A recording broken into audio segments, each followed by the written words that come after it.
प्यारे देशवासियों नमस्कार।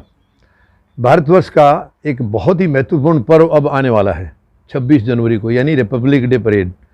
और वैसे देखा जाए तो ये कई मायने में ये रिपब्लिक डे परेड अब की बार अलग किस्म की होगी।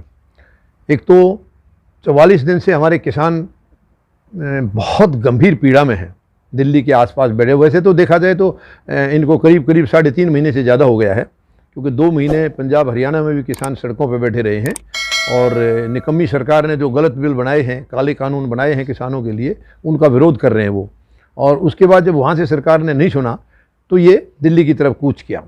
अब दिल्ली के चारों तरफ 44 दिन से कड़ाके की ठंड में और इसी बीच बारिश में ये सब डटे हुए हैं। और आज उनकी मीटिंग चल रही है। अगर मीटिंग में ये कामयाबी इनको नहीं मिलती है तो किसानों ने ऐलान कर रखा है पहले से ही कि वो रिपब्लिक डे परेड के दिन ट्रैक्टर ट्रॉली की रैली निकालेंगे। यानी जो परेड हमारे एक तरफ टैंक चलेंगे, टैंक और बाकी जो गाड़ियां चलेंगी, दूसरी तरफ साथ साथ उनके ट्रैक्टर भी चलेंगे, ट्रैक्टर ट्रॉली भी चलेंगी।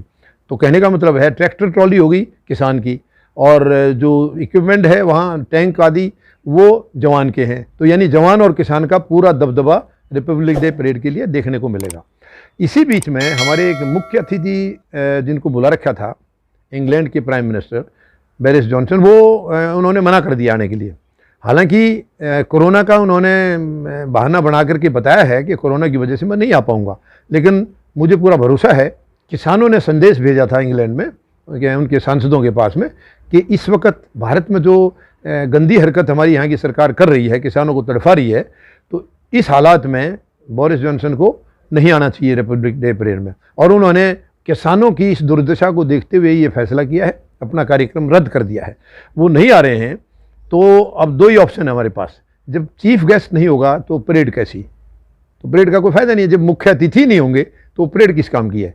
तो मैं एक तो निवेदन करूंगा, अपील करूंगा भारत सरकार से कि इस परेड को इस साल की कैंसिल ही कर दिया जाए। वैसे भी कोरोना महामारी चली हुई है और बहुत सारी चीज़ें या तो ख़त्म की जा रही हैं, कोई फंक्शन वगैरह, या उनको मिनिमाइज़ किया जा रहा है। तो रिपब्लिक डे परेड के दिन अगर हमारे मुख्य अतिथि नहीं आ रहे हैं तो शायद इस परेड को रद्द करने में ही भला होगा। और सरकार क्योंकि अड़ियल है, ये अपने तरीके से काम करती है, संवैधानिक तरीका तो ये इस्तेमाल करते ही नहीं है, ये तानाशाह है, अपनी मर्जी से करेंगे। और परेड करनी है तो मैं इनको एक सुझाव दूंगा। देखिए, मुख्य अतिथि बहुत ज़रूरी है। तो अब जो किसानों का आंदोलन भी चल रहा है, एक किसान सबसे सीनियर मोस्ट या जो भी इनमें रेनाउंड जिसको समझा जाए, उसको मुख्य अतिथि की भूमिका में बुला लिया जाए। तो मुझे लगता है कि किसानों को भी इसमें अच्छा सम्मान मिलेगा, क्योंकि एक बुज़ुर्ग किसान किसी भी तरीके से जो इनमें सुपीरियर हैं, सीनियर हैं, उस तरीके से उस किसान को मुख्य अतिथि के तौर पर यहाँ बुला लिया जाए, जिससे कि परेड की शोभा भी बढ़ जाएगी। क्योंकि मुख्य अतिथि के बगैर तो फिर परेड का कोई फ़ायदा नहीं है। या तो इसको कैंसिल कर दिया जाए या फिर एक किसान नेता को वहाँ पर बुलाया जाए और उसकी देखरेख में, उसके मुख्य आतिथ्य में ये परेड वहाँ पर अगर संपन्न होगी तो शायद बहुत अच्छा होगा, बहुत अच्छा होगा देश के लिए। और रौनक जो वहाँ जवान और किसान की देखने को मिलेगी, टैंक भी चलेंगे और वहाँ पर ट्रैक्टर भी चलेंगे, ये भी एक अलग ही शोभा होगी। और मैं सरकार से एक अपील भी करना चाहूँगा कि इस परेड को, किसानों की वहाँ भागीदारी को किसी भी हालत में रोकने की कोशिश ना करें। अगर ऐसा किया तो इस देश का बहुत बड़ा दुर्भाग्य होगा, जिस देश को, ये देश की जनता तो माफ़ करेगी नहीं, दुनिया भी माफ़ नहीं कर पाएगी इस सरकार को।